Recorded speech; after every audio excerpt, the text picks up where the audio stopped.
Kayo ay nakatutok sa Halaman Kaalaman para sa masaganang buhay.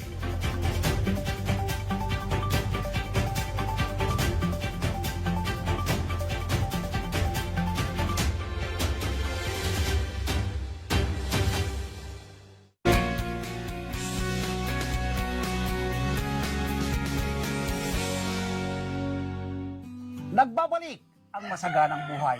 Nandito po kami ngayon sa napakagandang garden ni Ma'am Jing. Ano? Ito pong aming kinalalagyan ngayon, dati pong tambakan ng basura ito. Dito po sa isang exclusive subdivision. Pero ngayon, nakikita niyo po yung itsura, ano? Napakaganda na. Ma'am Jing, napakaganda po ng mga tanim po ninyo. Isa po sa pumukaw ng aking paningin. Ito po, anong klaseng halaman ito? Yan po, sir, ay money tree. Money tree? Yes po. Alright. And isa siya sa mga pampaswerteng halaman. Yes. And yan po ay napakadaling alagaan lang. Ma'am Jing, kapag sinabing money, Pera. Pera na yan. Pera.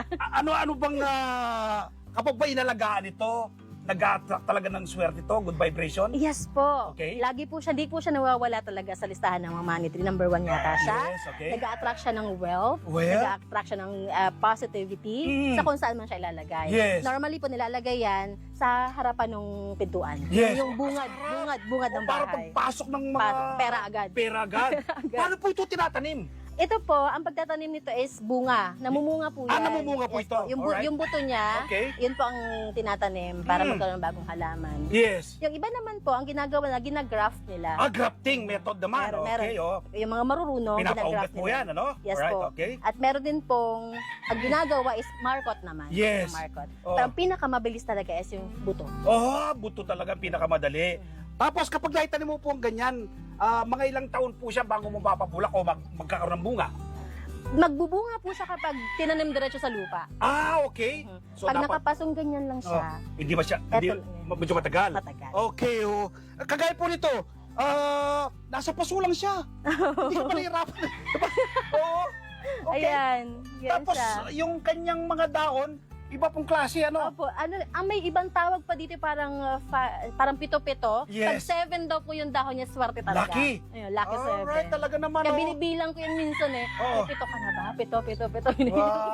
Ganun pala yun, ano? Oo, yan So, ang magandang sabi. ilagay pala to sa harap ng... Sa harap po, sa harapan ng bahay. Okay, dito naman tayo ngayon, Ma'am Jing. Ito katabi niya. Ang ganda nito. Meron siyang parang red, ano? Opo, yung Parang ang ganda ng attraction nito. Ano ang pangalaman to? Yan naman po ay rubber tree. Ito Alright. yata, ang variety nito is Black Prince. Okay, oo.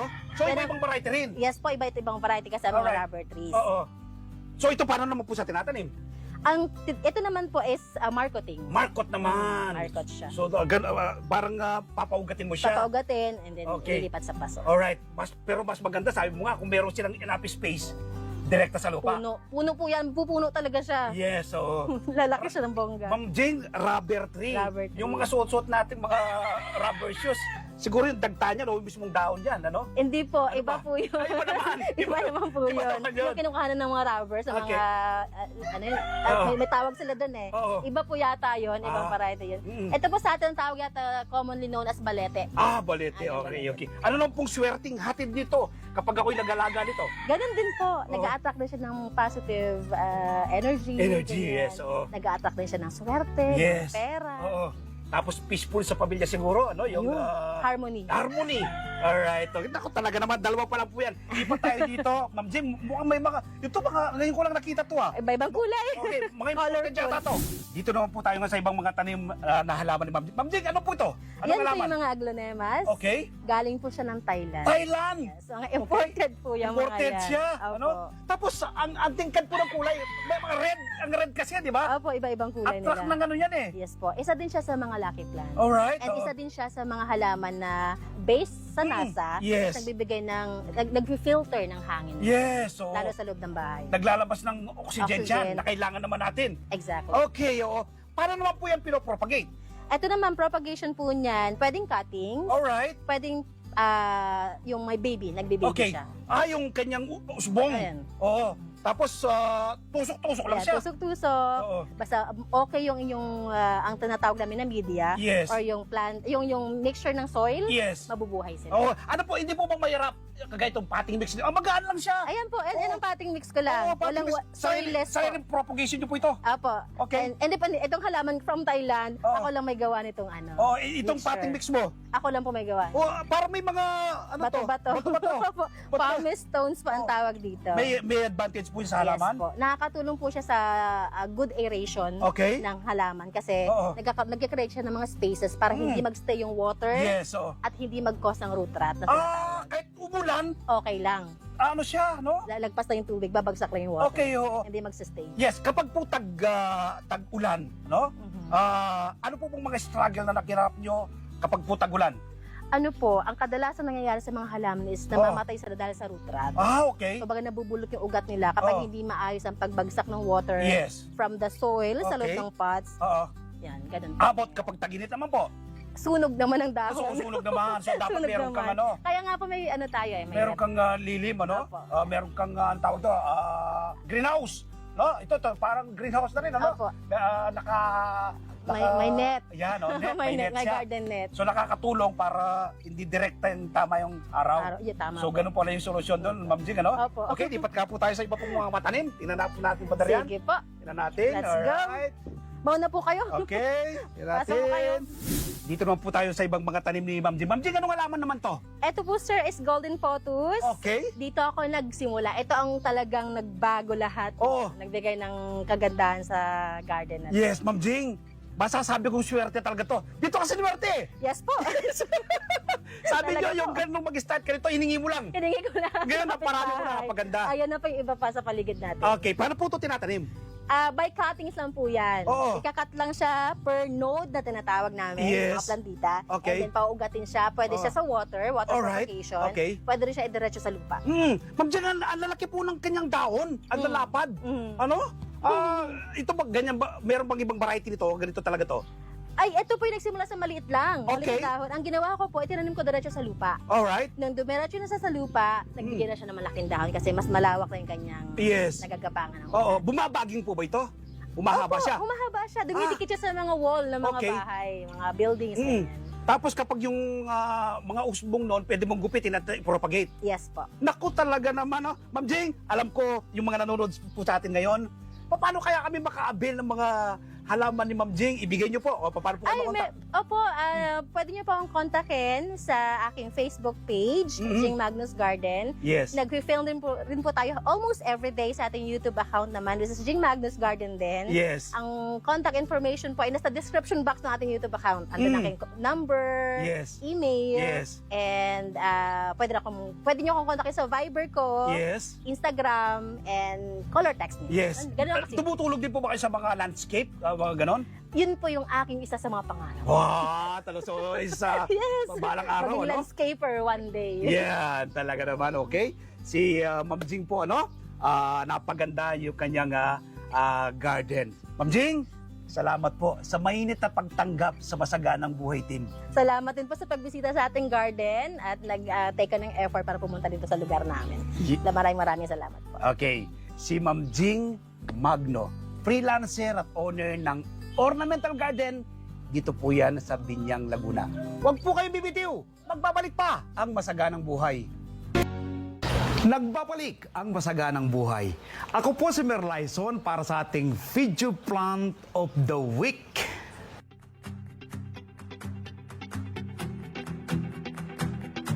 Espesyal na alaman ang ibabahagi ko po sa inyo ngayong araw nito. Dahil 3 araw na lamang ay magbabagong taon na. Sasalubungin natin ang 2025. Kaya nga i-share ko sa inyo ay ang pagtatanim ng prosperity plant. Ito ay ang laurel. Ang laurel po ay napakaraming taglay na iba't ibang health benefits sa ating katawan. Bukod po sa maraming gamit sa ating kusina, maganda rin po siyang itanim sa harapan ng ating bahay dahil nag-a-attract ito ng good vibration, nag-a-attract ng maraming swerte. Magtatanim po tayo ng laurel sa mga bote ng mineral water at i-share ko po sa inyo ang paggawa ng prosperity ball mula po sa laurel. Halip po kayo, samahan nyo ko. Magtatanim tayo ng laurel sa mga bote ng mineral water.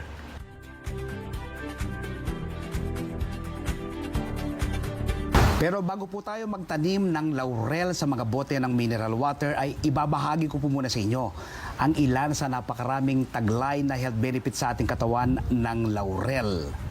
Ito po ay isang puno na ang kanyang mga daon ay ginagamit sa mga tahanan dahil sa mahalagang benepisyo at katangian nito. Pangunahin na ang kanyang aromatic power. Sa mga Griego, ikinukonsidera ito bilang sagradong puno ni Apollo. Kaya't ginagamit ito ng mga Romano bilang simbolo ng tagumpay. Kilala rin ang laurel dahil sa taglay nitong antiseptic, anti-inflammatory, at bacticidal effects. Kaya't madalas itong ginagamit bilang pangunahing sangkap sa mga natural remedies sa iba't ibang karamdaman gaya ng respiratory disorder at diseases. Nagsisilbi rin itong stomach at digestive tonic na tumutulong sa ating digestion at pampaganang kumain. Panglunas sa heartburn at iba pang karamdaman sa ating tiyan, gaya ng kabag, gayon din ang iba't ibang kondisyon ng balat dulot ng punjay dahil sa taglay nitong antiseptic qualities. Bukod dito, kilala rin ang laurel bilang relaxing plant na tumutulong laban sa anxiety, pagkabalisa at stress. Pero alam nyo ba na ang laurel ay isa ring good luck plant? Base sa Asian tradition, marami ang naniniwala na ito ay nakakapagpahatid ng magandang kapalaran at nakakaakit ng positibong enerhiya dahil sa taglay nitong manifestation abilities. Ang tuyong daon ng laurel ay inilalagay sa wallet, pearls at cash register upang makaakit ng money energies. Isinasama rin ito sa prosperity bowl tuwing bagong taon. Dahil bukod sa taglay nitong hatid na good luck at prosperity, ay mayroon din itong protection, purifying, at cleansing properties. Ilan lang po yan sa napakaraming taglay na health benefits sa ating katawan ng laurel o bay leaf. Ngayon po ay i-share ko sa inyo ang pag-propagate ng laurel. So ito po yung ating mother plant. Nagkaroon na po ng usbong, ano? So yung usbong pong yan ay yan po yung ating itatransplant, ano? May una na po akong tinransplant dyan sa mga bote ng mineral water. So dito po natin siya itatransplant, no? Ito pong usbong nito, yun ang mother plant, itong malaki ang mother plant. So ito po yung mga usbong na yan, no? Yan po ang ating ililipat tanim. So dito po natin siya ililipat tanim. Ito po, no? Buwagagin po muna natin ang lupa dahil itong lupang ito, itong boting ito ay pinagtamnan ko na sa iba kong mga laman. Pinahinga ko lang po ito ng 1 week ngayon. Tapos i-condition po natin muli ngayon itong lupa. Itiling nyo lang po ganito, no? Buwagagin nyo lang po ng ganyan. Yan, tapos pagkabuwagag, at titingnan nyo po baka may mga buo-buo pa. Ano yun lang po para mabuwagag siya. Yan. Okay. As maglagay po tayo ng paunang fertilizer, vermicast, ano?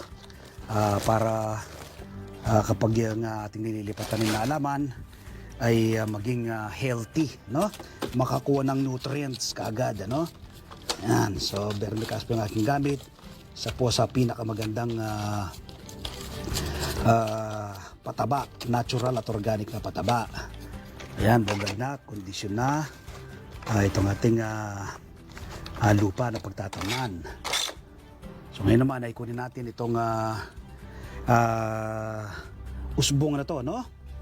Natin tungkabin po natin. Ayan. Ayan. Ayan. Ayan. Alright. Okay. Ayun. Sa kabilang side. Dapat po kasama yung ugat kapag tinungkab ninyo, no? Ayun. So, ayan. At po kasama yung ugat. So, ayan po yung ugat. So, ito po yung ating itatransplant. Yan natin. Banlawin natin sa tubig.